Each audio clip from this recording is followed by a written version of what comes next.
Attention Outlook। Satnam Shri Waheguru ji. Comment section ਦੇ ਵਿੱਚ Waheguru type ਕਰਕੇ ਫਤਿਹ ਕਬੂਲ ਕਰੋ ਜੀ। ਵਾਹਿਗੁਰੂ ਜੀ ਕਾ ਖਾਲਸਾ, ਵਾਹਿਗੁਰੂ ਜੀ ਕੀ ਫਤਿਹ। ਗੁਰੂ ਸਾਹਿਬ ਦੀਆਂ ਚੋਣਵੀਆਂ ਸਿੱਖਿਆਵਾਂ ਨੂੰ ਸਮਝਾਉਣ ਦੇ ਲਈ ਅਸੀਂ ਆਪਣੇ ਚੈਨਲ 'ਤੇ ਮੌਜੂਦ ਗੁਰੂ ਗਿਆਨ ਪਲੇਲਿਸਟ ਦੇ ਵਿੱਚ ਕਈ ਸਾਰੀਆਂ ਵੀਡੀਓਜ਼ ਪਾਈਆਂ ਹੋਈਆਂ ਹਨ।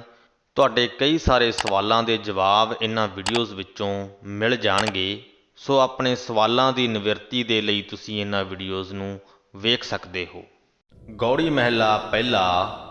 ਚੋਆ ਚੰਦਨ ਅੰਕ ਚੜਾਵੋ, ਪਾਟ ਪਟੰਬਰ ਪਹਿਰ ਹੜਾਵੋ, ਬਿਨ ਹਰ ਨਾਮ ਕਹਾਂ ਸੁਖ ਪਾਵੋ। ਇਹ ਜੋ ਸ਼ਬਦ ਹੈ, ਇਸ ਸਾਰੇ ਸ਼ਬਦ ਦੇ ਵਿੱਚ ਗੁਰੂ ਨਾਨਕ ਸਾਹਿਬ ਨੇ ਬਹੁਤ ਸਾਰੀਆਂ ਦੁਨਿਆਵੀ ਚੀਜ਼ਾਂ ਅਤੇ ਅਹਿਸਾਸਾਂ ਦਾ ਜ਼ਿਕਰ ਕੀਤਾ ਹੈ, ਜਿਹੜੀਆਂ ਦੇ ਵਿੱਚੋਂ ਇਨਸਾਨ ਸੁੱਖ ਲੱਭਣ ਦੀ ਕੋਸ਼ਿਸ਼ ਕਰਦਾ ਰਹਿੰਦਾ ਹੈ।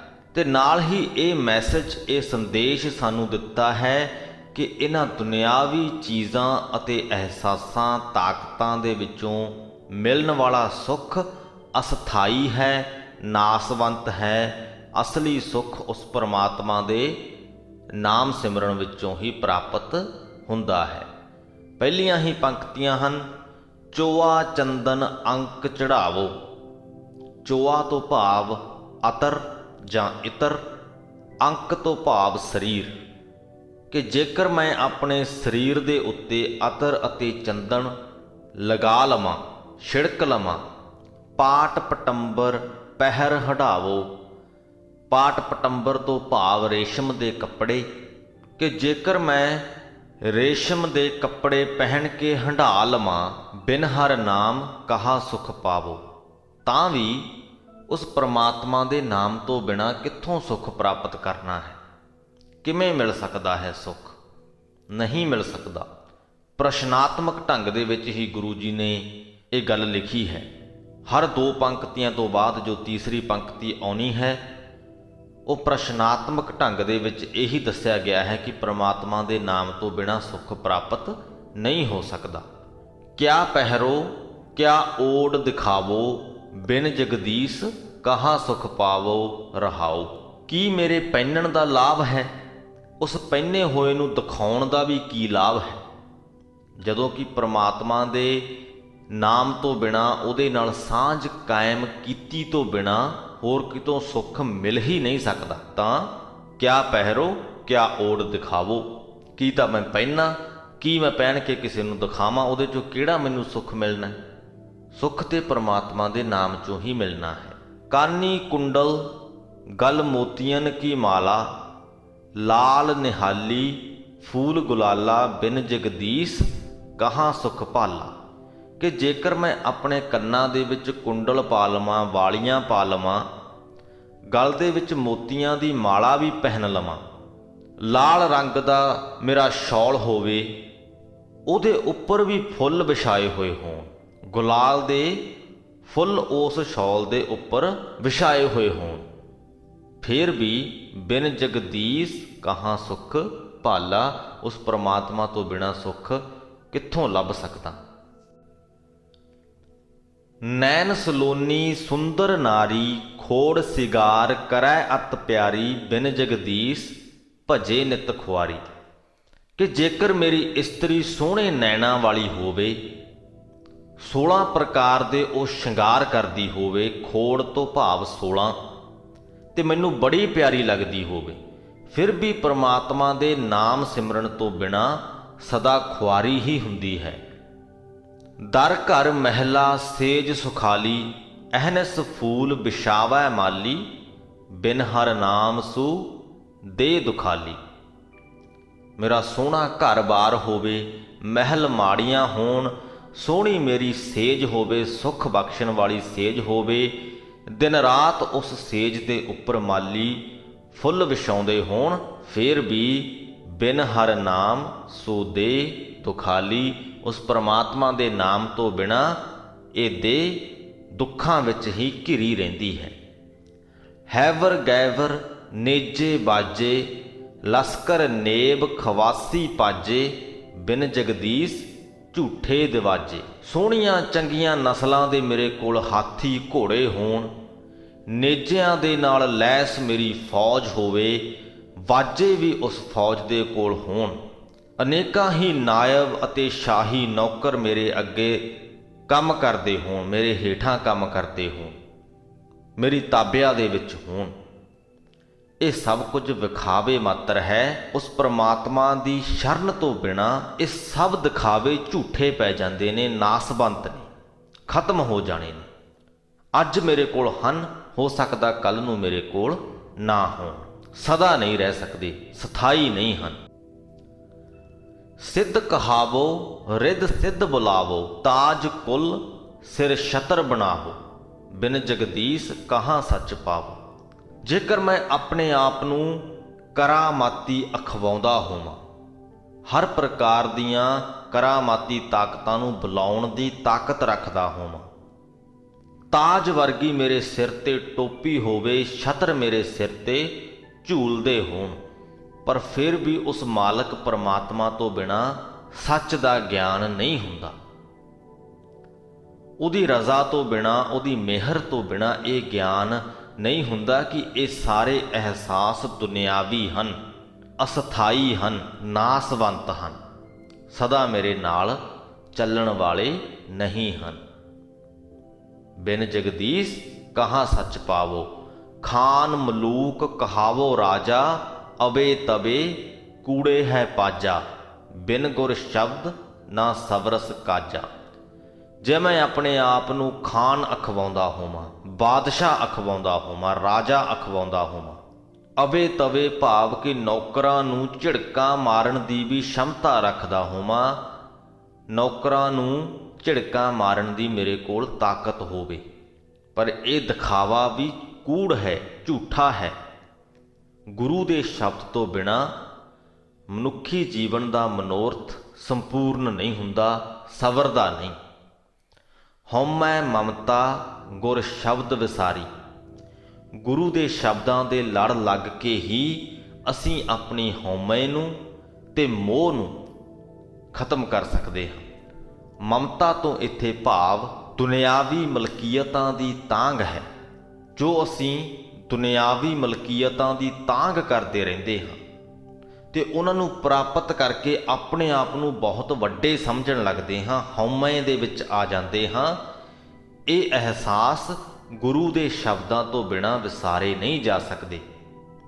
ਗੁਰਮਤਿ ਜਾਣਿਆ ਹਿਰਦੈ ਮੁਰਾਰੀ, ਜਦੋਂ ਅਸੀਂ ਗੁਰਮਤਿ ਤੇ ਚੱਲਦੇ ਹਾਂ, ਗੁਰੂ ਦੇ ਸ਼ਬਦਾਂ ਨੂੰ ਸਮਝ ਲੈਂਦੇ ਹਾਂ, ਤਾਂ ਉਹ ਮੁਰਾਰੀ, ਉਹ ਪਰਮਾਤਮਾ ਸਾਡੇ ਹਿਰਦੇ ਦੇ ਵਿੱਚ ਆ ਵਸਦਾ ਹੈ। ਅਸੀਂ ਉਹਨੂੰ ਆਪਣੇ ਹਿਰਦੇ ਦੇ ਵਿੱਚ ਪਛਾਣ ਲੈਂਦੇ ਹਾਂ। ਪ੍ਰਣਵਤ ਨਾਨਕ ਸਰਨ ਤੁਮਾਰੀ, ਹੇ ਪ੍ਰਮਾਤਮਾ, ਜੇਕਰ ਤੇਰੀ ਮਿਹਰ ਹੋਵੇ, ਤੇਰੀ ਕਿਰਪਾ ਹੋਵੇ, ਤਾਂ ਨਾਨਕ ਤੇਰੀ ਸ਼ਰਨ ਦੇ ਵਿੱਚ ਆਉਣਾ ਚਾਹੁੰਦਾ ਹੈ, ਕਿਉਂਕਿ ਅਸਲੀ ਸੁੱਖ ਉੱਥੇ ਹੀ ਹੈ। ਇੱਥੇ ਇਹ ਸ਼ਬਦ ਸਮਾਪਤ ਹੁੰਦਾ ਹੈ। ਹੁਣ ਇਸ ਪੂਰੇ ਸ਼ਬਦ ਦੇ ਵਿੱਚ ਆਪਣੇ ਸਰੀਰ ਦੇ ਉੱਤੇ ਖੁਸ਼ਬੂਆਂ ਲਾਉਣ ਦੀ ਗੱਲ ਹੋਈ ਹੈ, ਸੋਹਣੇ ਰੇਸ਼ਮੀ ਕੱਪੜੇ ਪਾਉਣ ਦੀ ਗੱਲ ਹੋਈ ਹੈ, ਕੰਨਾਂ ਦੇ ਵਿੱਚ ਮੁੰਦਰਾਂ ਤੇ ਸੋਹਣੀ ਮੋਤੀਆਂ ਦੀ ਮਾਲਾ ਦੀ ਗੱਲ ਹੋਈ ਹੈ, ਫੁੱਲਾਂ ਦੇ ਨਾਲ ਸਜੇ ਹੋਏ ਸ਼ੌਲ ਦੀ ਗੱਲ ਹੋਈ ਹੈ, ਸੋਹਣੀ ਇਸਤਰੀ ਦੀ ਗੱਲ ਹੋਈ ਹੈ, ਮਹਿਲ ਮਾੜੀਆਂ ਦੀ ਗੱਲ ਹੋਈ ਹੈ, ਫੌਜਾਂ ਦੀ, ਵਧੀਆ ਨਸਲਾਂ ਦੇ ਹਾਥੀ ਘੋੜਿਆਂ ਦੀ ਗੱਲ ਹੋਈ ਹੈ, ਰਿੱਧੀਆਂ ਸਿੱਧੀਆਂ ਦੀ ਵੀ ਗੱਲ ਹੋਈ ਹੈ। ਇਹ ਸਾਰੀਆਂ ਹੀ ਚੀਜ਼ਾਂ, ਸਾਰੀਆਂ ਹੀ ਤਾਕਤਾਂ, ਸਾਰੇ ਹੀ ਅਹਿਸਾਸ ਦੁਨਿਆਵੀ ਹਨ। ਕੁਝ ਟਾਈਮ ਦੇ ਲਈ, ਕੁਝ ਸਮੇਂ ਦੇ ਲਈ ਸਾਨੂੰ ਇਹ ਸੁੱਖ ਦਾ ਅਹਿਸਾਸ ਕਰਾਉਂਦੇ ਹਨ। ਕੋਈ ਸੋਹਣੀ ਖੁਸ਼ਬੂ ਅਸੀਂ ਲਾ ਲਈਏ, ਰਾਹ ਜਾਂਦਿਆਂ ਨੂੰ ਕੋਈ ਕਹਿ ਦਵੇ ਕਿ ਬੜੀ ਸੋਹਣੀ ਖੁਸ਼ਬੂ ਲਗਾਈ ਹੈ, ਅਸੀਂ ਖੁਸ਼ ਹੋ ਜਾਂਦੇ ਹਾਂ, ਸਾਨੂੰ ਸੁੱਖ ਦਾ ਅਹਿਸਾਸ ਹੁੰਦਾ ਹੈ। ਥੋੜ੍ਹੇ ਟਾਈਮ ਤੱਕ ਉਹ ਖੁਸ਼ਬੂ ਖਤਮ ਹੋ ਜਾਂਦੀ ਹੈ। ਕੋਈ ਸਾਨੂੰ ਨਹੀਂ ਕਹਿੰਦਾ ਕਿ ਬੜੀ ਸੋਹਣੀ ਖੁਸ਼ਬੂ ਲਾਈ ਹੈ, ਤਾਂ ਅਸੀਂ ਸੁੱਖ ਦਾ ਅਹਿਸਾਸ ਨਹੀਂ ਕਰ ਪਾਉਂਦੇ। ਦੂਜੀ ਗੱਲ ਇਹ ਹੈ, ਸੋਹਣੇ ਕੱਪੜੇ, ਸੋਹਣਾ ਸਾਜੋ ਸਮਾਨ ਜੋ ਅਸੀਂ ਖਰੀਦਦੇ ਹਾਂ, ਪਹਿਨਦੇ ਹਾਂ, ਉਹਦੇ ਨਾਲ ਇੱਕ ਅਹਿਸਾਸ ਜੁੜ ਕੇ ਆਉਂਦਾ ਹੈ। ਉਹ ਇਹ ਹੁੰਦਾ ਹੈ ਕਿ ਜੇਕਰ ਅਸੀਂ ਸੋਹਣਾ ਕੁਝ ਪਹਿਨਿਆ ਹੈ ਤਾਂ ਦੂਜਾ ਇਨਸਾਨ ਸਾਡੀ ਤਾਰੀਫ ਕਰੇ, ਕੋਈ ਨਾ ਕੋਈ ਇਸ ਗੱਲ ਨੂੰ ਨੋਟਿਸ ਕਰੇ ਕਿ ਅਸੀਂ ਸੋਹਣੇ ਕੱਪੜੇ ਪਾਏ ਨੇ ਤੇ ਸਾਨੂੰ ਆ ਕੇ ਕਹੇ ਕਿ ਤੁਸੀਂ ਸੋਹਣੇ ਕੱਪੜੇ ਪਾਏ ਨੇ। ਜਦੋਂ ਅਸੀਂ ਕੱਪੜਾ ਪਾਉਂਦੇ ਹਾਂ ਸਾਨੂੰ ਸੁੱਖ ਦਾ ਅਹਿਸਾਸ ਹੁੰਦਾ ਹੈ। ਜੇਕਰ ਕੋਈ ਦੂਜਾ ਇਨਸਾਨ ਆ ਕੇ ਸਾਡੀ ਤਾਰੀਫ ਨਾ ਕਰੇ ਤਾਂ ਨਾ ਸਿਰਫ ਸਾਨੂੰ ਸੁੱਖ ਦਾ ਅਹਿਸਾਸ ਨਹੀਂ ਹੁੰਦਾ ਬਲਕਿ ਸਾਨੂੰ ਬੁਰਾ ਵੀ ਲੱਗਦਾ ਹੈ, ਦੁੱਖ ਵੀ ਹੁੰਦਾ ਹੈ ਕਿ ਮੈਂ ਬੜੇ ਸੋਹਣੇ ਕੱਪੜੇ ਪਾਏ ਨੇ, ਬੜਾ ਮੈਨੂੰ ਮਾਣ ਸੀ ਇਹਨਾਂ ਕੱਪੜਿਆਂ ਤੇ, ਪਰ ਕਿਸੇ ਨੇ ਮੇਰੀ ਤਾਰੀਫ ਨਹੀਂ ਕੀਤੀ। ਅੱਜ ਜੇਕਰ ਅਸੀਂ ਆਪਣੀ ਸੋਹਣੀ ਇਸਤਰੀ ਨੂੰ ਵੇਖ ਕੇ ਖੁਸ਼ ਹੁੰਦੇ ਹਾਂ, ਸੁੱਖ ਦਾ ਅਹਿਸਾਸ ਕਰਦੇ ਹਾਂ, ਤੇ ਕੱਲ ਨੂੰ ਜਦੋਂ ਉਸ ਤੋਂ ਵੀ ਸੋਹਣੀ ਕੋਈ ਹੋਰ ਇਸਤਰੀ ਵੇਖਦੇ ਹਾਂ ਤਾਂ ਮਨ ਦੇ ਵਿੱਚ ਕਿਤੇ ਨਾ ਕਿਤੇ ਦੁੱਖ ਦੀ ਤਰੰਗ ਛਿੜ ਜਾਂਦੀ ਹੈ। ਤਾਂ ਸੋਹਣੀ ਇਸਤਰੀ ਨੂੰ ਵੇਖ ਕੇ, ਆਪਣੀ ਇਸਤਰੀ ਨੂੰ ਵੇਖ ਕੇ ਜੋ ਸਾਡਾ ਸੁੱਖ ਦਾ ਅਹਿਸਾਸ ਸੀ ਉਹ ਵੀ ਅਸਥਾਈ ਹੀ ਸੀ। ਅੱਜ ਜੇਕਰ ਸਾਡੇ ਕੋਲੇ ਕੋਈ ਤਾਕਤ ਹੈ, ਅਸੀਂ ਕਿਸੇ ਅਹੁਦੇ ਤੇ ਵਿਰਾਜਮਾਨ ਹਾਂ, ਭਾਵੇਂ ਉਹ ਰਾਜੇ ਦਾ ਅਹੁਦਾ ਹੈ, ਬਾਦਸ਼ਾਹ ਦਾ ਅਹੁਦਾ ਹੈ, ਜਾਂ ਫਿਰ ਅੱਜ ਦੇ ਸਮੇਂ ਦੇ ਅਨੁਸਾਰ ਜੇਕਰ ਗੱਲ ਕਰੀਏ ਕਿਸੇ ਦਫ਼ਤਰ ਦੇ ਵਿੱਚ ਸਾਡੇ ਕੋਲੇ ਕੋਈ ਵੱਡੀ ਪਦਵੀ ਹੈ, ਜੇਕਰ ਉਸ ਪਦਵੀ ਦਾ ਮਾਣ ਕਰਕੇ ਅਸੀਂ ਖੁਸ਼ ਹੁੰਦੇ ਹਾਂ ਤਾਂ ਜ਼ਿੰਦਗੀ ਦਾ ਕੋਈ ਪਤਾ ਨਹੀਂ ਹੁੰਦਾ ਕਦੋਂ ਕਿਹੜਾ ਮੋੜ ਲੈ ਲਵੇ। ਹੋ ਸਕਦਾ ਹੈ ਅੱਜ ਉਹ ਪਦਵੀ ਸਾਡੇ ਕੋਲ ਹੈ, ਕੱਲ੍ਹ ਨੂੰ ਨਾ ਹੋਵੇ। ਜੇਕਰ ਸਾਡਾ ਸੁੱਖ ਉਸ ਪਦਵੀ ਨਾਲ ਜੁੜਿਆ ਹੋਇਆ ਹੈ ਤਾਂ ਜਦ ਉਹ ਪਦਵੀ ਸਾਡੇ ਕੋਲ ਨਹੀਂ ਹੋਏਗੀ ਤਾਂ ਸਾਨੂੰ ਦੁੱਖ ਹੋਏਗਾ। ਜੇਕਰ ਕੋਈ ਕਰਾਮਾਤੀ ਤਾਕਤਾਂ ਸਾਡੇ ਕੋਲ ਹਨ ਤੇ ਅਸੀਂ ਉਹਨਾਂ ਦੇ ਬਲ ਤੇ ਖੁਸ਼ ਮਹਿਸੂਸ ਕਰਦੇ ਹਾਂ ਤਾਂ ਹੋ ਸਕਦਾ ਹੈ ਕੱਲ੍ਹ ਨੂੰ ਸਾਡੇ ਤੋਂ ਵੀ ਤਾਕਤਵਰ ਕੋਈ ਸਾਨੂੰ ਟੱਕਰ ਪਵੇ ਤਾਂ ਉੱਥੇ ਵੀ ਸਾਡੀ ਹਉਮੈ ਨੂੰ ਠੇਸ ਪਹੁੰਚੇਗੀ, ਉੱਥੇ ਵੀ ਸਾਨੂੰ ਬੁਰਾ ਲੱਗੇਗਾ। ਸੋ ਉਹਨਾਂ ਕਰਾਮਾਤੀ ਤਾਕਤਾਂ ਦੇ ਬਲ ਤੇ ਜੋ ਮੈਂ ਖੁਸ਼ੀ ਮਹਿਸੂਸ ਕੀਤੀ ਸੀ ਉਹ ਖਤਮ ਹੋ ਜਾਏਗੀ, ਬਲਕਿ ਨਾਲ ਦੁੱਖ ਵੀ ਲੱਗੇਗਾ। ਸੋ ਇਸ ਪੂਰੇ ਸ਼ਬਦ ਦੇ ਵਿੱਚ ਗੁਰੂ ਜੀ ਨੇ ਗੱਲ ਕੀਤੀ ਹੈ ਕਿ ਇਹ ਜੋ ਦੁਨਿਆਵੀ ਅਹਿਸਾਸ, ਤਾਕਤਾਂ, ਚੀਜ਼ਾਂ, ਵਸਤਾਂ ਹਨ, ਇਹਨਾਂ ਤੋਂ ਮਿਲਿਆ ਹੋਇਆ ਸੁੱਖ ਅਸਥਾਈ ਹੈ। ਪਰਮਾਤਮਾ ਦੇ ਨਾਮ ਸਿਮਰਨ ਦੇ ਵਿੱਚੋਂ ਮਿਲਿਆ ਹੋਇਆ ਸੁੱਖ ਸਥਾਈ ਹੈ, ਉਹਨੂੰ ਤੁਹਾਡੇ ਤੋਂ ਕੋਈ ਵੀ ਖੋ ਨਹੀਂ ਸਕਦਾ। ਜਦ ਤੁਹਾਡੇ ਅੰਦਰ ਸਬਰ ਆ ਗਿਆ, ਜਦ ਤੁਹਾਡੇ ਅੰਦਰ ਇਹ ਅਹਿਸਾਸ ਪੈਦਾ ਹੋ ਗਿਆ ਕਿ ਜੋ ਵੀ ਤੁਹਾਡੀਆਂ ਮਲਕੀਅਤਾਂ ਹਨ ਉਹ ਉਸ ਪਰਮਾਤਮਾ ਦੀ ਰਜ਼ਾ ਦੇ ਵਿੱਚ ਹਨ, ਉਸ ਪਰਮਾਤਮਾ ਨੇ ਤੁਹਾਨੂੰ ਬਖਸ਼ੀਆਂ ਨੇ ਤਾਂ ਤੁਹਾਡੇ ਕੋਲ ਹਨ। ਜੇ ਉਹਦੀ ਰਜ਼ਾ ਨਾ ਹੋਈ ਤੇ ਉਹ ਤੁਹਾਡੇ ਤੋਂ ਖੁੱਸ ਵੀ ਜਾਣਗੀਆਂ। ਦੋਨਾਂ ਹੀ ਸਥਿਤੀਆਂ ਦੇ ਵਿੱਚ ਤੁਸੀਂ ਦੁਖੀ ਨਹੀਂ ਹੋਵੋਗੇ, ਕਿਉਂਕਿ ਤੁਹਾਡਾ ਪ੍ਰੇਮ, ਤੁਹਾਡਾ ਮੋਹ ਉਹਨਾਂ ਵਸਤਾਂ ਜਾਂ ਤਾਕਤਾਂ ਨਾਲ ਨਹੀਂ ਬਲਕਿ ਉਹਨਾਂ ਨੂੰ ਬਖਸ਼ਣ ਵਾਲੇ ਉਸ ਪਰਮਾਤਮਾ ਦੇ ਨਾਲ ਸੀ। ਉਹ ਵਸਤੂਆਂ ਅੱਜ ਤੁਹਾਡੇ ਕੋਲ ਨਹੀਂ ਵੀ ਹਨ ਪਰ ਉਹ ਪਰਮਾਤਮਾ ਅੱਜ ਵੀ ਤੁਹਾਡੇ ਨਾਲ ਹੈ, ਸੋ ਤੁਹਾਨੂੰ ਦੁੱਖ ਨਹੀਂ ਹੁੰਦਾ। ਇਸ ਲਈ ਦੁਨਿਆਵੀ ਵਸਤੂਆਂ, ਦੁਨਿਆਵੀ ਅਹਿਸਾਸਾਂ ਨੂੰ ਛੱਡ ਕੇ ਉਹਨਾਂ ਅਹਿਸਾਸਾਂ ਨੂੰ ਬਖਸ਼ਣ ਵਾਲੇ ਉਸ ਮਾਲਕ ਪਰਮਾਤਮਾ ਦੇ ਨਾਲ ਆਪਣੀ ਲਿਵ ਜੋੜੀਏ, ਉਹਦੇ ਨਾਲ ਆਪਣਾ ਪ੍ਰੇਮ ਪਾਈਏ, ਉਹਦੀ ਸ਼ਰਨ ਦੇ ਵਿੱਚ ਪਈਏ। ਇਹ ਸੰਦੇਸ਼ ਅਸੀਂ ਇਸ ਸ਼ਬਦ ਦੇ ਵਿੱਚੋਂ ਲੈਣਾ ਹੈ। ਗੌੜੀ ਮਹਿਲਾ ਪਹਿਲਾ। ਸੇਵਾ ਏਕ ਨਾ ਜਾਨਸ ਅਵਰੇ, ਪਰਪੰਚ ਬਿਆਦ ਤਿਆਗੈ ਕਵਰੇ, ਭਾਏ ਮਿਲੈ ਸੱਚ ਸਾਚੈ ਸੱਚਰੇ। ਜੋ ਉਸ ਪਰਮਾਤਮਾ ਦੇ ਸੇਵਕ ਹੁੰਦੇ ਹਨ ਉਹ ਸਿਰਫ ਉਸ ਇੱਕ ਪਰਮਾਤਮਾ ਦੀ ਸੇਵਾ ਕਰਦੇ ਹਨ, ਸਿਰਫ ਉਸ ਇੱਕ ਪਰਮਾਤਮਾ ਦੀ ਭਗਤੀ ਕਰਦੇ ਹਨ। ਸੇਵਾ ਏਕ ਨਾ ਜਾਨਸ ਅਵਰੇ, ਉਸ ਪਰਮਾਤਮਾ ਦੇ ਬਰਾਬਰ ਦਾ ਉਹ ਕਿਸੇ ਵੀ ਦੂਜੇ ਨੂੰ ਨਹੀਂ ਮੰਨਦੇ। ਕਿਸੇ ਮਨੁੱਖ ਨੂੰ, ਕਿਸੇ ਜਾਨਵਰ ਨੂੰ, ਕਿਸੇ ਬਨਸਪਤੀ ਨੂੰ, ਉਸ ਪਰਮਾਤਮਾ ਦੀ ਰਚੀ ਹੋਈ ਕਿਸੇ ਵੀ ਚੀਜ਼ ਨੂੰ ਉਸ ਪਰਮਾਤਮਾ ਦੇ ਬਰਾਬਰ ਦਾ ਦਰਜਾ ਨਹੀਂ ਦਿੰਦੇ। ਉਸ ਪਰਮਾਤਮਾ ਨੂੰ ਸਰਬ ਉੱਚ ਮੰਨਦੇ ਨੇ। ਪਰਪੰਚ ਬਿਆਦ, ਪਰਪੰਚ ਤੋਂ ਭਾਵ ਸ੍ਰਿਸ਼ਟੀ, ਬਿਆਦ ਤੋਂ ਭਾਵ ਰੋਗ, ਤਿਆਗੈ ਕਵਰੇ, ਕਵਰੇ ਤੋਂ ਭਾਵ ਕੌੜੇ, ਕਿ ਸੰਸਾਰਿਕ ਰੋਗਾਂ ਨੂੰ ਕੌੜੇ ਜਾਣ ਕੇ ਤਿਆਗ ਦਿੰਦੇ ਨੇ। ਸੰਸਾਰਿਕ ਰੋਗ ਕਿਹੜੇ ਹਨ? ਇੱਥੇ ਸਾਡੇ ਸਰੀਰ ਨੂੰ ਲੱਗਣ ਵਾਲੀਆਂ ਬਿਮਾਰੀਆਂ ਜਾਂ ਰੋਗਾਂ ਦੀ ਗੱਲ ਨਹੀਂ ਹੋ ਰਹੀ। ਇੱਥੇ ਸਾਡੇ ਮਨ ਨੂੰ ਲੱਗਣ ਵਾਲੇ, ਸਾਡੀ ਆਤਮਾ ਨੂੰ ਲੱਗਣ ਵਾਲੇ ਰੋਗਾਂ ਦੀ ਗੱਲ ਹੋ ਰਹੀ ਹੈ। ਇਹਨਾਂ ਰੋਗਾਂ ਦੇ ਵਿੱਚ ਮੋਹ ਅਤੇ ਹੰਕਾਰ ਰੂਪ ਰੋਗ ਆਉਂਦੇ ਹਨ। ਕਿਸੇ ਨੂੰ ਹੰਕਾਰ ਦਾ ਰੋਗ ਲੱਗਿਆ ਹੈ, ਕਿਸੇ ਨੂੰ ਮੋਹ ਦਾ ਰੋਗ ਲੱਗਿਆ ਹੈ। ਜੋ ਪ੍ਰਮਾਤਮਾ ਦੇ ਸੇਵਕ ਹਨ ਉਹ ਇਹਨਾਂ ਸੰਸਾਰਕ ਰੋਗਾਂ ਨੂੰ ਕੌੜੇ ਜਾਣ ਕੇ ਇਹਨਾਂ ਨੂੰ ਤਿਆਗ ਦਿੰਦੇ ਹਨ ਅਤੇ ਭਾਏ ਮਿਲੈ ਸੱਚ, ਸੱਚਾ ਸੱਚ ਰਹੀ, ਪ੍ਰੇਮ ਦੇ ਨਾਲ ਉਸ ਪ੍ਰਮਾਤਮਾ ਦੇ ਨਾਲ ਜੁੜਦੇ ਹਨ, ਉਹਦੇ ਚਰਨਾਂ ਦੇ ਵਿੱਚ ਮਿਲਦੇ ਹਨ ਤੇ ਉਹਦਾ ਹੀ ਰੂਪ ਹੋ ਜਾਂਦੇ ਹਨ। ਐਸਾ ਰਾਮ ਭਗਤ ਜਨ ਹੋਈ, ਹਰ ਗੁਣ ਗਾਏ, ਮਿਲੈ ਮਲ ਧੋਈ ਰਹਾਓ। ਉਸ ਪ੍ਰਮਾਤਮਾ ਦੇ ਭਗਤ ਜਨ ਅਜਿਹੇ ਹੁੰਦੇ ਨੇ ਜਿਹੜੇ ਉਸ ਪ੍ਰਮਾਤਮਾ ਦੇ ਗੁਣ ਗਾਉਂਦੇ ਨੇ, ਉਹਦੀ ਸਿਫਤ ਸਲਾਹ ਕਰਦੇ ਨੇ, ਉਹਦੇ ਚਰਨਾਂ ਦੇ ਵਿੱਚ ਮਿਲ ਕੇ ਆਪਣੇ ਮਨ ਤੋਂ ਵਿਕਾਰਾਂ ਦੀ ਮੈਲ ਨੂੰ ਧੋ ਲੈਂਦੇ ਨੇ। ਉਂਦੋ ਕਵਲ ਸਗਲ ਸੰਸਾਰ ਹੈ।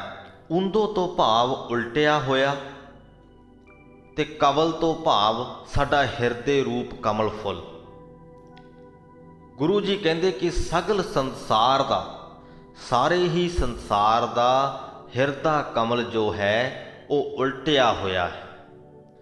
ਜੇਕਰ ਉਹ ਸਿੱਧਾ ਹੋਵੇ ਤਾਂ ਪ੍ਰਮਾਤਮਾ ਦੇ ਨਾਲ ਜੁੜੇ, ਉਸ ਪ੍ਰਮਾਤਮਾ ਨੂੰ ਚੇਤੇ ਦੇ ਵਿੱਚ ਰੱਖੇ, ਪਰ ਕਿਉਂਕਿ ਉਹ ਉਲਟਿਆ ਹੋਇਆ ਹੈ ਇਸ ਲਈ ਸੰਸਾਰਕ ਮੋਹਾਂ ਦੇ ਵਿੱਚ ਪਿਆ ਰਹਿੰਦਾ ਹੈ।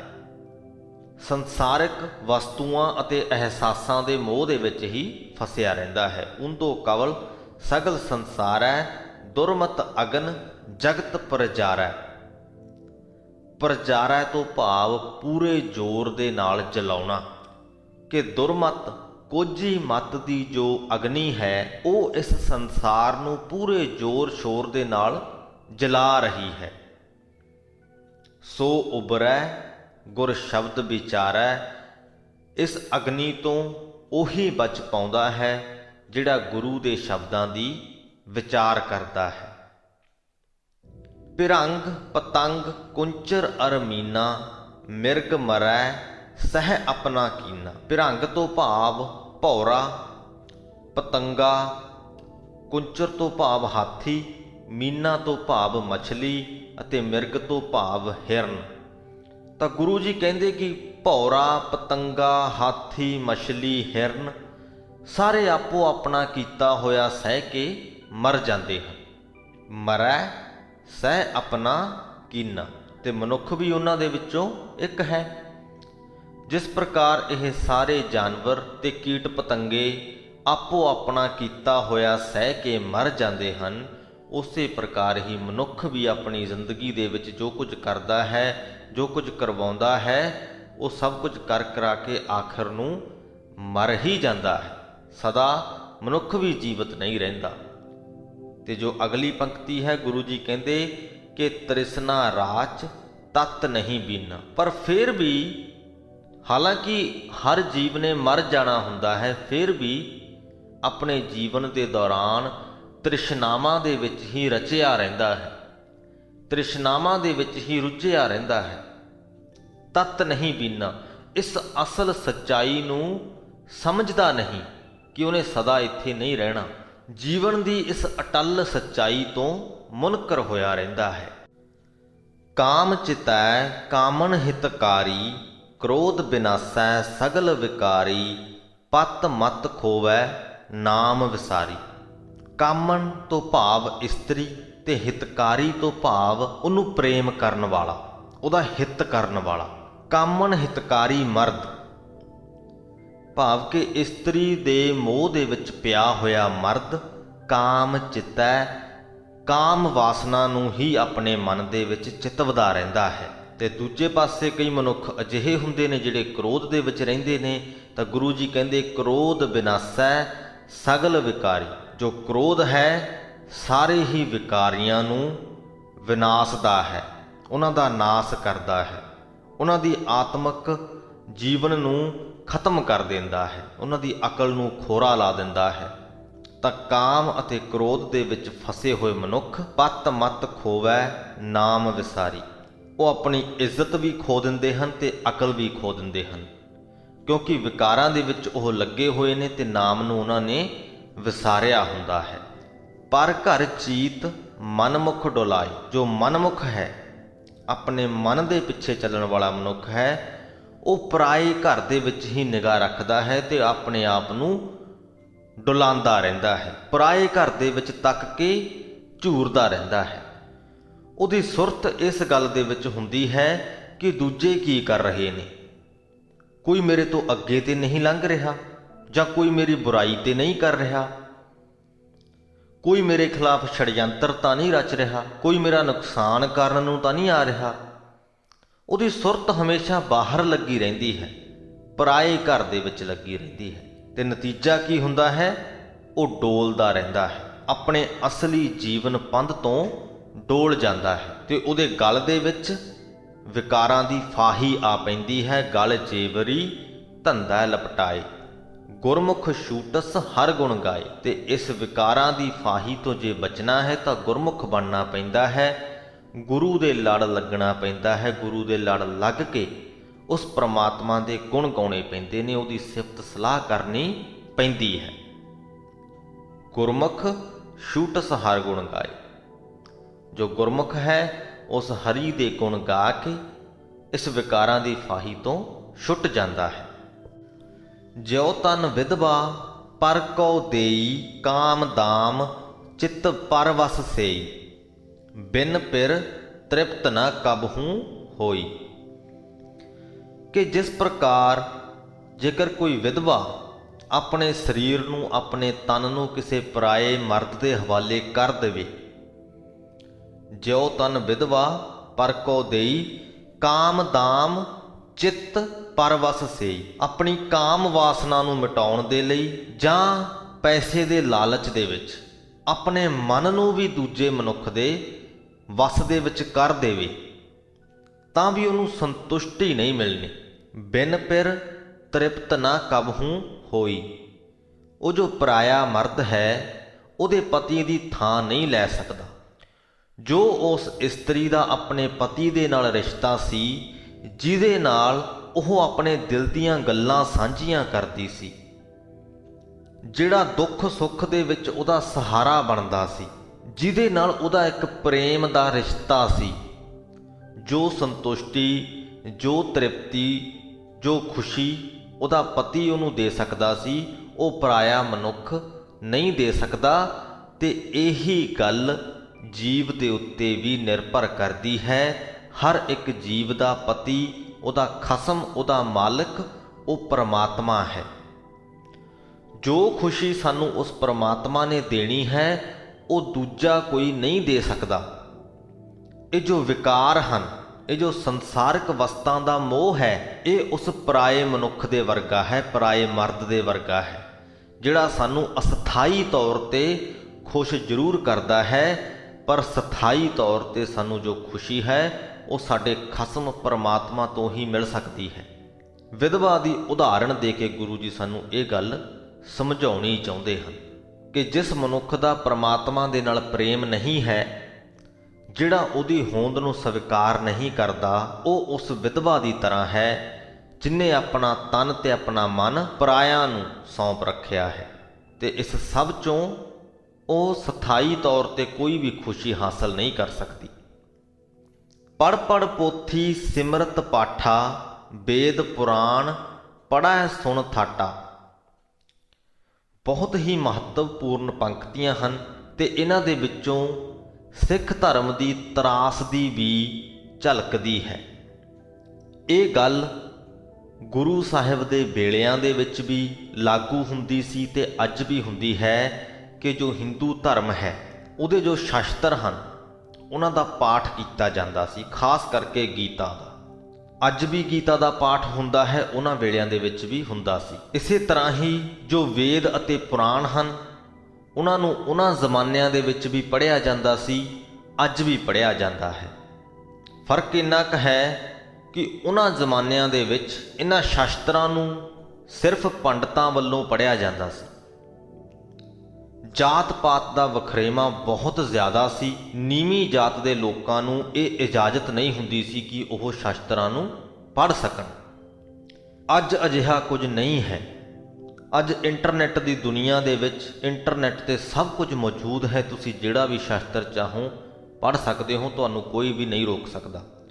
ਦੂਜੀ ਜੋ ਵੱਡੀ ਫਰਕ ਵਾਲੀ ਗੱਲ ਹੈ ਉਹ ਇਹ ਹੈ ਕਿ ਜੋ ਉਸ ਵੇਲੇ ਦੇ ਪੰਡਤ ਸਨ ਉਹ ਸੰਸਕ੍ਰਿਤ ਨੂੰ ਬੜੀ ਚੰਗੀ ਤਰ੍ਹਾਂ ਸਮਝਦੇ ਸਨ ਤੇ ਇਹ ਸਾਰੇ ਸ਼ਾਸਤਰ ਸੰਸਕ੍ਰਿਤ ਭਾਸ਼ਾ ਦੇ ਵਿੱਚ ਹੀ ਲਿਖੇ ਹੋਏ ਸਨ ਤੇ ਬਾਰ-ਬਾਰ ਇਹਨਾਂ ਸ਼ਾਸਤਰਾਂ ਨੂੰ ਉਹ ਪੜ੍ਹਦੇ ਸੀ।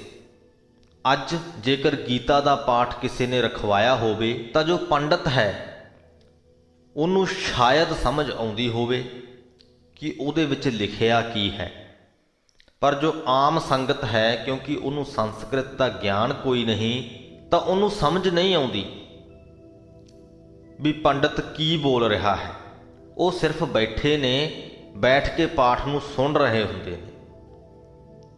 ਸੁਣ ਵੀ ਕਿੱਦਾਂ ਰਹੇ ਹੁੰਦੇ ਨੇ ਕਿ ਇੱਕ ਉਹਨਾਂ ਦੇ ਕੰਨਾਂ ਦੇ ਵਿੱਚ ਆਵਾਜ਼ ਪੈ ਰਹੀ ਹੁੰਦੀ ਹੈ। ਉਸ ਆਵਾਜ਼ ਦੇ ਵਿੱਚ ਕੀ ਸ਼ਬਦ ਬੋਲੇ ਜਾ ਰਹੇ ਨੇ ਉਹਨਾਂ ਦਾ ਉਸ ਸੰਗਤ ਨੂੰ ਕੋਈ ਇਲਮ ਨਹੀਂ ਹੁੰਦਾ।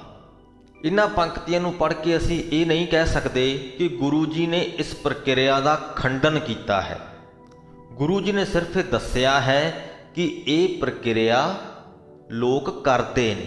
ਪੜ੍ਹ ਪੜ੍ਹ ਪੋਥੀ ਸਿਮਰਤ ਪਾਠਾ ਵੇਦ ਪੁਰਾਣ ਪੜ੍ਹੈ ਸੁਨ ਥਾਟਾ, ਕਿ ਜੋ ਵਿਦਵਾਨ ਲੋਕ ਨੇ ਉਹ ਸਮਿਰਤੀਆਂ ਦਾ ਪਾਠ ਕਰਦੇ ਨੇ, ਸ਼ਾਸਤਰਾਂ ਨੂੰ ਵਾਰ-ਵਾਰ ਪੜ੍ਹਦੇ ਨੇ, ਵੇਦਾਂ ਤੇ ਪੁਰਾਣਾਂ ਨੂੰ ਪੜ੍ਹਦੇ ਨੇ, ਸੁਣਦੇ ਨੇ, ਲੇਕਿਨ ਬਿਨ ਰਸ ਰਾਤੇ ਮਨ ਬਹੁ ਨਾਟਾ। ਪਰ ਜਦ ਤੱਕ ਤੁਸੀਂ ਉਸ ਪ੍ਰਮਾਤਮਾ ਦੇ ਪ੍ਰੇਮ ਰੰਗ ਦੇ ਵਿੱਚ ਨਹੀਂ ਰੰਗੇ ਹੋਏ ਉਦੋਂ ਤੱਕ ਤੁਹਾਡਾ ਮਨ ਬਹੁਤ ਪ੍ਰਕਾਰ ਦੇ ਨਾਟਕ ਕਰਦਾ ਰਹੇਗਾ, ਡੋਲਦਾ ਰਹੇਗਾ। ਤਾਂ ਹੁਣ ਇਹ ਗੱਲ ਸਾਡੇ ਤੇ ਕਿਵੇਂ ਲਾਗੂ ਹੁੰਦੀ ਹੈ? ਪੂਰੀ ਦੁਨੀਆ ਦੇ ਵਿੱਚ ਸਿੱਖ ਵਸਦੇ ਨੇ, ਸ਼ਾਇਦ ਹੀ ਕੋਈ ਅਜਿਹਾ ਮੁਲਕ ਹੋਵੇਗਾ ਜਿੱਥੇ ਕੋਈ ਨਾ ਕੋਈ ਸਿੱਖ ਨਹੀਂ ਹੋਵੇਗਾ। ਹਰ ਛੋਟੇ ਤੋਂ ਛੋਟੇ, ਵੱਡੇ ਤੋਂ ਵੱਡੇ ਮੁਲਕ ਦੇ ਵਿੱਚ ਗੁਰਦੁਆਰੇ ਵੀ ਬਣੇ ਹੋਏ ਹਨ। ਜੇ ਕਰੋੜਾਂ ਨਹੀਂ ਤਾਂ ਲੱਖਾਂ ਦੀ ਗਿਣਤੀ ਦੇ ਵਿੱਚ ਸੰਗਤ ਹੈ ਜਿਹੜੀ ਹਰ ਰੋਜ਼ ਪਾਠ ਕਰਦੀ ਹੈ ਜਾਂ ਸੁਣਦੀ ਹੈ। ਜਿਨ੍ਹਾਂ ਵੇਲਿਆਂ ਦੇ ਵਿੱਚ ਇਹ ਗੁਰਬਾਣੀ ਲਿਖੀ ਗਈ ਹੈ ਉਹਨਾਂ ਵੇਲਿਆਂ ਦੇ ਵਿੱਚ ਜੋ ਗੁਰਬਾਣੀ ਦੀ ਭਾਸ਼ਾ ਹੈ ਇਹ ਆਮ ਪ੍ਰਚਲਿਤ ਭਾਸ਼ਾ ਵੀ ਸੀ। ਜੋ ਗੁਰੂ ਸਾਹਿਬਾਨ ਬੋਲਦੇ ਸਨ, ਕੀਰਤਨ ਕਰਦੇ ਸਨ ਤਾਂ ਲੋਕਾਂ ਨੂੰ ਜਿਉਂ ਦੀ ਤਿਉਂ ਸਮਝ ਵੀ ਆਉਂਦਾ ਸੀ। ਤੇ ਅੱਜ ਜੋ ਸਾਡੀ ਪੰਜਾਬੀ ਭਾਸ਼ਾ ਹੈ ਉਹ ਇਸ ਗੁਰਮੁਖੀ ਇਹ ਜੋ ਗੁਰਬਾਣੀ ਜਿਸ ਭਾਸ਼ਾ ਦੇ ਵਿੱਚ ਲਿਖੀ ਗਈ ਹੈ, ਹਾਲਾਂਕਿ ਲਿਪੀ ਸਾਡੀ ਸੇਮ ਹੈ, ਲਿਪੀ ਉਹੀ ਹੈ, ਪਰ ਜੋ ਬੋਲਣ ਦੇ ਵਿੱਚ ਅਸੀਂ ਭਾਸ਼ਾ ਬੋਲਦੇ ਹਾਂ ਜਾਂ ਅਸੀਂ ਜੋ ਭਾਸ਼ਾ ਸਮਝਦੇ ਹਾਂ ਉਹ ਗੁਰਬਾਣੀ ਦੀ ਭਾਸ਼ਾ ਤੋਂ ਥੋੜ੍ਹੀ ਜਿਹੀ ਵੱਖਰੀ ਹੈ। ਗੁਰਬਾਣੀ ਨੂੰ ਅਸੀਂ ਇੱਦਾਂ ਹੀ ਪੜ੍ਹ ਕੇ ਸਮਝ ਨਹੀਂ ਪਾਉਂਦੇ, ਪਰ ਪਾਠ ਅਸੀਂ ਹਰ ਰੋਜ਼ ਕਰਦੇ ਹਾਂ। ਅਸੀਂ ਸਿਰਫ ਸ਼ਬਦਾਂ ਨੂੰ ਪੜ੍ਹਨਾ ਸਿੱਖ ਲਿਆ ਹੈ, ਸ਼ਬਦ ਅਸੀਂ ਪੜ੍ਹਦੇ ਜਾਂਦੇ ਹਾਂ, ਉਹਨਾਂ ਸ਼ਬਦਾਂ ਦੇ ਅਰਥ ਕੀ ਨੇ ਸਾਡੇ ਦਿਮਾਗ ਦੇ ਵਿੱਚ ਨਹੀਂ ਹੁੰਦੇ। ਤੇ ਕਈ ਮਨੁੱਖ ਅਜਿਹੇ ਵੀ ਹੋਣਗੇ ਜਿਹੜੇ ਉਹਨਾਂ ਸ਼ਬਦਾਂ ਨੂੰ ਸਮਝਦੇ ਨੇ, ਉਹਨਾਂ ਨੂੰ ਪਤਾ ਹੈ ਕਿ ਇਹਦੇ ਵਿੱਚ ਕੀ ਲਿਖਿਆ ਹੈ। ਉਹ ਗੁਰਬਾਣੀ ਦੀਆਂ ਤੁਕਾਂ ਨੂੰ ਆਮ ਪੰਜਾਬੀ ਭਾਸ਼ਾ ਦੇ ਵਿੱਚ ਸਮਝਦੇ ਨੇ ਕੀ ਲਿਖਿਆ ਹੈ, ਲੇਕਿਨ ਉਹਨਾਂ ਦੇ ਵਿੱਚੋਂ ਵੀ ਬਹੁਤੇ ਅਜਿਹੇ ਨੇ ਜਿਹੜੇ ਇਹਨਾਂ ਪੰਕਤੀਆਂ ਨੂੰ ਮਹਿਸੂਸ ਨਹੀਂ ਕਰ ਪਾਉਂਦੇ। ਇਹ ਇੱਕ ਗੱਲ ਹੈ ਇਹ ਕਹਿ ਦੇਣਾ ਕਿ ਉਹ ਪ੍ਰਮਾਤਮਾ ਇੱਕ ਹੈ, ਹਰ ਥਾਂ ਵਸਦਾ ਹੈ। ਇਹ ਪੰਕਤੀ ਕਿਤੇ ਵੀ ਤੁਹਾਨੂੰ ਲਿਖੀ ਮਿਲ ਸਕਦੀ ਹੈ, ਤੁਸੀਂ ਪੜ੍ਹ ਵੀ ਸਕਦੇ ਹੋ, ਤੁਸੀਂ ਬੋਲ ਵੀ ਸਕਦੇ ਹੋ, ਤੁਸੀਂ ਸੁਣ ਵੀ ਸਕਦੇ ਹੋ, ਤੁਹਾਨੂੰ ਪਤਾ ਵੀ ਹੈ ਵੀ ਇਹਦੇ 'ਚ ਕੀ ਕਿਹਾ ਜਾ ਰਿਹਾ ਹੈ। ਪਰ ਕੀ ਤੁਸੀਂ ਉਸ ਪ੍ਰਮਾਤਮਾ ਨੂੰ ਹਰ ਥਾਂ ਮੌਜੂਦ ਮਹਿਸੂਸ ਕਰਦੇ ਹੋ? ਇਹ ਗੱਲ ਮਾਅਨੇ ਰੱਖਦੀ ਹੈ। ਜੇਕਰ ਗੁਰੂ ਜੀ ਇਹ ਗੱਲ ਕਹਿੰਦੇ ਨੇ ਕਿ ਬਿਨ ਰਸ ਰਾਤੇ ਮਨ ਬਹੁ ਨਾਟਾ, ਕਿ ਜਦ ਤੱਕ ਤੁਸੀਂ ਉਸ ਪ੍ਰਮਾਤਮਾ ਦੇ ਪ੍ਰੇਮ ਰੰਗ ਦੇ ਵਿੱਚ ਨਹੀਂ ਰੰਗੇ ਹੋਏ ਉਦੋਂ ਤੱਕ ਤੁਸੀਂ ਪਾਠ ਕਰ ਲਵੋ, ਸਮਿਰਤੀਆਂ ਪੜ੍ਹ ਲਵੋ, ਸ਼ਾਸਤਰ ਪੜ੍ਹ ਲਵੋ, ਪੋਥੀਆਂ ਪੜ੍ਹ ਲਵੋ, ਇਹਨਾਂ ਸਭ ਦਾ ਕੋਈ ਫਾਇਦਾ ਨਹੀਂ। ਤੁਸੀਂ ਸਿਰਫ ਪੜ੍ਹ ਪਾਓਗੇ, ਮਹਿਸੂਸ ਨਹੀਂ ਕਰ ਪਾਓਗੇ। ਤੇ ਜੇ ਮਹਿਸੂਸ ਕਰਨਾ ਹੈ ਉਹਦੇ ਲਈ ਬਾਰ-ਬਾਰ ਪੜ੍ਹਨ ਦੀ ਲੋੜ ਨਹੀਂ, ਤੁਸੀਂ ਇੱਕ ਵਾਰ ਪੜ੍ਹ ਕੇ ਵੀ ਗੱਲ ਨੂੰ ਸਮਝ ਸਕਦੇ ਹੋ। ਇੱਕ ਵਾਰ ਜਦੋਂ ਤੁਸੀਂ ਇਹ ਗੱਲ ਪੜ੍ਹ ਲਈ ਕਿ ਪ੍ਰਮਾਤਮਾ ਹਰ ਥਾਂ ਮੌਜੂਦ ਹੈ ਤਾਂ ਉਸ ਗੱਲ ਨੂੰ ਤੁਹਾਨੂੰ ਬਾਰ-ਬਾਰ ਪੜ੍ਹਨ ਦੀ ਲੋੜ ਨਹੀਂ, ਬਲਕਿ ਇੱਕ ਵਾਰ ਪੜ੍ਹ ਕੇ ਉਹਨੂੰ ਮਹਿਸੂਸ ਕਰਨ ਦੀ ਲੋੜ ਹੈ। ਜੇਕਰ ਬਾਰ-ਬਾਰ ਪੋਥੀਆਂ ਪੜ੍ਹ ਕੇ ਬਾਰ-ਬਾਰ ਪਾਠ ਕਰਕੇ ਸਮਿਰਤੀਆਂ ਵਗੈਰਾ ਦਾ ਉਸ ਪ੍ਰਮਾਤਮਾ ਦੇ ਨਾਲ ਸਾਂਝ ਪੈ ਸਕਦੀ ਹੁੰਦੀ ਤਾਂ ਗੁਰੂ ਜੀ ਨੂੰ ਇਹ ਪੰਕਤੀਆਂ ਲਿਖਣ ਦੀ ਲੋੜ ਨਹੀਂ ਸੀ ਪੈਣੀ। ਗੁਰੂ ਜੀ ਇਸ ਗੱਲ ਨੂੰ ਸਮਝਦੇ ਸੀ ਕਿ ਬਾਰ-ਬਾਰ ਸਿਰਫ ਪੜ੍ਹਨ ਨਾਲ ਕੁਝ ਹਾਸਲ ਨਹੀਂ ਹੁੰਦਾ ਜਦੋਂ ਤੱਕ ਤੁਸੀਂ ਉਸ ਲਿਖੇ ਹੋਏ ਦੇ ਅਰਥਾਂ ਨੂੰ ਸਹੀ ਮਾਇਨਿਆਂ ਦੇ ਵਿੱਚ ਸਮਝ ਕੇ ਆਪਣੀ ਜ਼ਿੰਦਗੀ ਦੇ ਵਿੱਚ ਉਤਾਰਦੇ ਨਹੀਂ। ਉਹਨੂੰ ਉਤਾਰਨ ਦੇ ਲਈ ਹੋ ਸਕਦਾ ਹੈ ਤੁਹਾਨੂੰ 10 ਵਾਰ ਪੜ੍ਹਨਾ ਪਵੇ, ਹੋ ਸਕਦਾ ਹੈ ਤੁਹਾਨੂੰ 100 ਵਾਰ ਪੜ੍ਹਨਾ ਪਵੇ, ਹੋ ਸਕਦਾ ਹੈ ਤੁਹਾਨੂੰ 1000 ਵਾਰ ਵੀ ਪੜ੍ਹਨਾ ਪਵੇ, ਪਰ ਜਦੋਂ ਇੱਕ ਵਾਰ ਗੱਲ ਸਮਝ ਦੇ ਵਿੱਚ ਆ ਗਈ ਫਿਰ ਬਾਰ-ਬਾਰ ਪੜ੍ਹਨ ਦੀ ਲੋੜ ਨਹੀਂ ਪੈਂਦੀ। ਫਿਰ ਸਾਨੂੰ ਉਸ ਸਮਝੀ ਹੋਈ ਸਿੱਖਿਆ ਨੂੰ ਆਪਣੀ ਜ਼ਿੰਦਗੀ ਦੇ ਵਿੱਚ ਉਤਾਰਨ ਤੇ ਧਿਆਨ ਦੇਣਾ ਬਣਦਾ ਹੈ। ਅੱਗੇ ਚੱਲਦੇ ਹਾਂ। ਜਿਉ ਚਾਤਰਕ ਜਲ ਪ੍ਰੇਮ ਪਿਆਸਾ, ਜਿਉ ਮੀਨਾ ਜਲ ਮਾਹੇ ਉਲਾਸਾ। ਚਾਤਰਿਕ ਤੋਂ ਭਾਵ ਪਪੀਹਾ, ਕਿ ਜਿਸ ਪ੍ਰਕਾਰ ਪਪੀਹੇ ਦਾ ਜਲ ਦੇ ਨਾਲ ਪ੍ਰੇਮ ਹੁੰਦਾ ਹੈ, ਮੀਂਹ ਦੀ ਵਰਖਾ ਦੀ ਉਹਨੂੰ ਪਿਆਸ ਹੁੰਦੀ ਹੈ। ਜਿਉ ਮੀਨਾ ਜਲ ਮਾਹੇ ਉਲਾਸਾ, ਉਲਾਸਾ ਤੋਂ ਭਾਵ ਖੁਸ਼ ਹੋਣਾ, ਕਿ ਜਿਸ ਪ੍ਰਕਾਰ ਮਛਲੀ ਜਲ ਦੇ ਵਿੱਚ ਰਹਿ ਕੇ ਖੁਸ਼ ਹੁੰਦੀ ਹੈ, ਉਸੇ ਪ੍ਰਕਾਰ ਹੀ ਨਾਨਕ ਹਰ ਰਸ ਪੀ ਤ੍ਰਿਪਤਾਸਾ। ਜੋ ਨਾਨਕ ਹੈ ਉਹ ਉਸ ਪ੍ਰਮਾਤਮਾ ਦਾ ਨਾਮ ਰਸ ਪੀ ਕੇ ਤ੍ਰਿਪਤ ਹੁੰਦਾ ਹੈ। ਇਸ ਦੇ ਨਾਲ ਹੀ ਗੁਰੂ ਗ੍ਰੰਥ ਸਾਹਿਬ ਜੀ ਦੇ 225ਵੇਂ ਅੰਗ ਦੀ ਬਾਣੀ ਦੀ ਵਿਆਖਿਆ ਦੀ ਸਮਾਪਤੀ ਹੁੰਦੀ ਹੈ ਜੀ। ਅੱਜ ਦੀ ਬਾਣੀ ਦੇ ਵਿੱਚ ਗੁਰੂ ਜੀ ਨੇ ਸਾਨੂੰ ਦੁਨਿਆਵੀ ਚੀਜ਼ਾਂ ਦੇ ਮੋਹ ਦੇ ਬਾਰੇ ਵਿੱਚ ਦੱਸਿਆ ਹੈ ਕਿ ਕਿਸ ਪ੍ਰਕਾਰ ਅਸੀਂ ਆਪਣੇ ਮਨ ਨੂੰ ਸਿਰਫ ਸੰਸਾਰਕ ਚੀਜ਼ਾਂ, ਸੰਸਾਰਕ ਅਹਿਸਾਸਾਂ ਦੇ ਮੋਹ ਦੇ ਵਿੱਚ ਲਾਈ ਰੱਖਦੇ ਹਾਂ, ਤੇ ਜਦ ਤੱਕ ਸਾਡਾ ਮਨ ਇਸ ਮੋਹ ਦੇ ਵਿੱਚ ਲੱਗਿਆ ਹੋਇਆ ਹੈ ਉਦੋਂ ਤੱਕ ਉਸ ਪ੍ਰਮਾਤਮਾ ਦੇ ਪ੍ਰੇਮ ਦੇ ਵਿੱਚ ਨਹੀਂ ਪੈ ਸਕਦਾ। ਤੇ ਨਾਲ ਦੀ ਨਾਲ ਹੀ ਗੁਰੂ ਜੀ ਨੇ ਸਾਨੂੰ ਬਾਰ-ਬਾਰ ਸ਼ਾਸਤਰ ਪੜ੍ਹਨ ਦੇ ਬਾਰੇ ਵਿੱਚ ਵੀ ਗੱਲ ਕਹੀ ਹੈ ਕਿ ਕਿਵੇਂ ਉਸ ਪ੍ਰਮਾਤਮਾ ਦੇ ਨਾਲ ਅਸਲੀ ਸਾਂਝ ਪਾਉਣੀ ਜ਼ਿਆਦਾ ਮਹੱਤਵਪੂਰਨ ਹੈ ਵਾਰ-ਵਾਰ ਸ਼ਾਸਤਰਾਂ ਨੂੰ ਪੜ੍ਹਨ ਨਾਲੋਂ। ਤਾਂ ਉਮੀਦ ਕਰਦੇ ਹਾਂ ਇਹ ਸਾਰੀਆਂ ਗੱਲਾਂ ਤੁਹਾਨੂੰ ਸਮਝ ਦੇ ਵਿੱਚ ਆ ਗਈਆਂ ਹੋਣਗੀਆਂ ਤੇ ਤੁਸੀਂ ਇਹਨਾਂ ਗੱਲਾਂ ਦੇ ਉੱਤੇ ਅਮਲ ਕਰਨ ਦੀ ਕੋਸ਼ਿਸ਼ ਕਰੋਗੇ। ਵੀਡੀਓ ਚੰਗੀ ਲੱਗੀ ਹੋਵੇ ਤੇ ਅੱਗੇ ਜ਼ਰੂਰ ਹੋਰਨਾਂ ਲੋਕਾਂ ਤੱਕ ਪਹੁੰਚਾਉਣ ਦੀ ਕਿਰਪਾਲਤਾ ਕਰਿਓ। ਇੱਥੇ ਹੀ ਸਮਾਪਤੀ ਕਰਦੇ ਹਾਂ ਜੀ। ਬੁਲਾਓ ਫਤਿਹ। ਵਾਹਿਗੁਰੂ ਜੀ ਕਾ ਖਾਲਸਾ, ਵਾਹਿਗੁਰੂ ਜੀ ਕੀ ਫਤਿਹ।